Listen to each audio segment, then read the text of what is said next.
In addition to the danger of putting out fires, firefighters are at an increased risk for cancer. So, the month of January is dedicated to firefighter cancer awareness. NBC 11's Samantha Bird shares the story.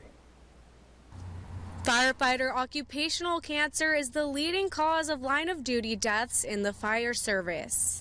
This month aims to spread awareness of how cancer can impact the lives of firefighters and their families, which hits home for Yuma Fire Chief Dusty Fields, whose father passed away from fire-induced cancer after retirement. He died of multiple myeloma, and so they didn't have 2 sets of turnout gear. They didn't have comprehensive physicals that the city now provides for our firefighters. Another local firefighter shares what measures his department is taking to prevent cancer. For Metro Fire, we actually have a standard operating guideline for washing our fire gear. Obviously, that's where the majority of the carcinogens are kept inside the gear after fires.